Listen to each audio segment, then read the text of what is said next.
What is up, guys? Alex Acevedo here with Fearless Sports Performance, and today I want to talk about the growth mindset.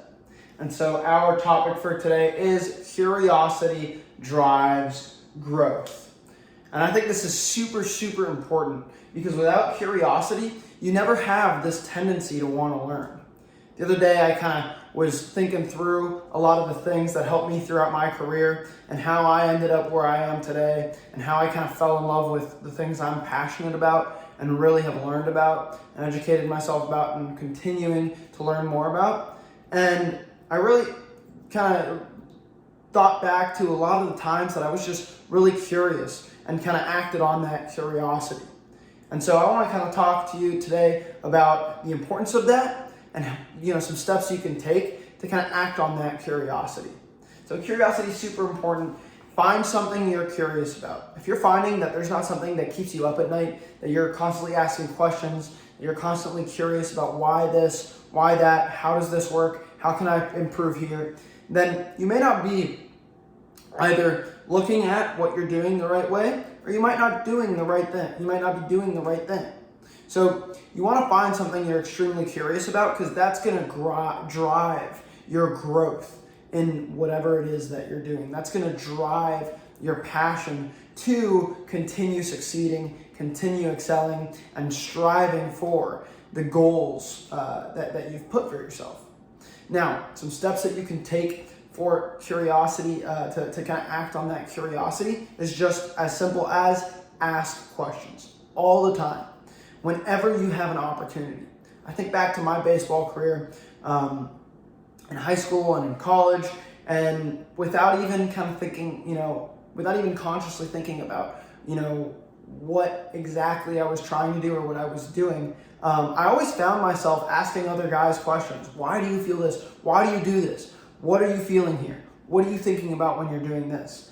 You can kind of ask some of my teammates if you know any of them, but there was, during our batting practice sessions, I was a pitcher only, so I would just be shagging in the outfield. Last couple of years, I hit a lot of fungo and would kind of talk to the hitters around the batting cage area there and kind of ask them, what are you thinking here? What are you trying to do with a guy like this, with a guy with a lot of run? I was a guy with a lot of run, so I'd ask questions kind of, what are you trying to do with my repertoire, or what are you trying to do with this guy? Trying to get a feel for what guys are thinking and what guys are doing so I could better kind of attack hitters accordingly, depending on the situation, depending on my stuff, depending on the type of hitter. And then kind of before I was a big fungo guy, I'd be in the outfield shagging. So instead of just sitting in the outfield, every once in a while I kind of come closer, kind of walk in closer to the middle infield or third baseman, first baseman, and kind of just sit there and ask them questions. Hey, what are you working on here? What are you feeling? I was someone that took a lot of pride in my defense as a pitcher. So a lot of times I kind of ask them questions about that. What are you feeling on this kind of play? What are you trying to do with your hands? What are you trying to do here? So I can improve myself. But I'd also ask them lots of questions about, hey, what are you feeling with when you're in the batter's box?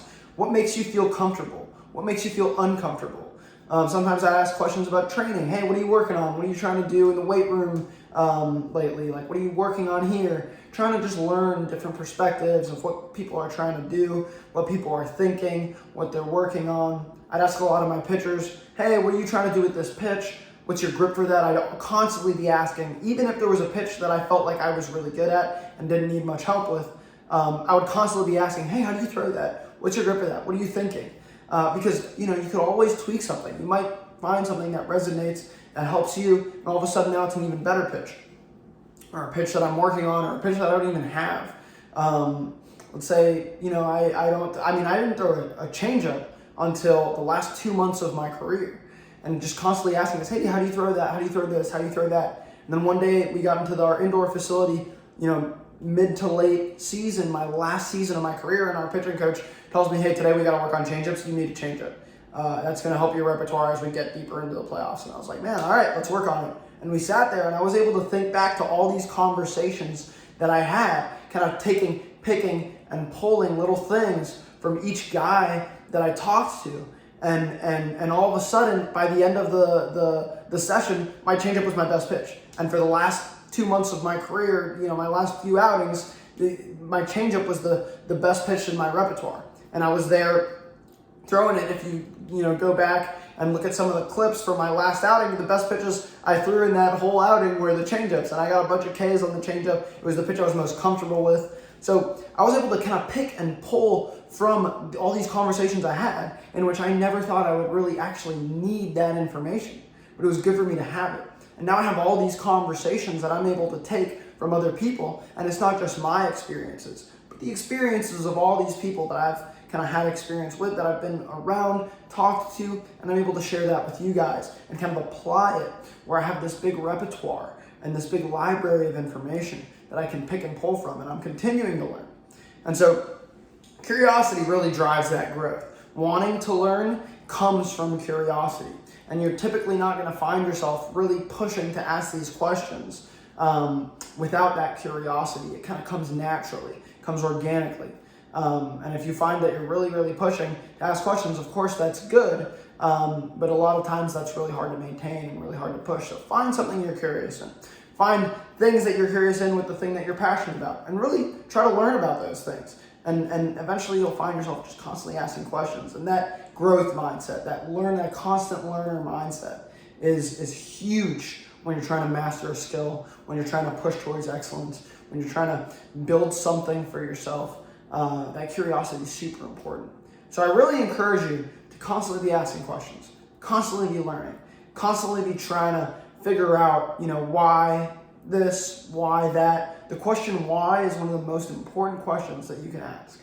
So I hope you enjoyed this video. I hope you're able to apply that curiosity mindset, that growth mindset, and that constant learner mindset to your life. Stay fearless.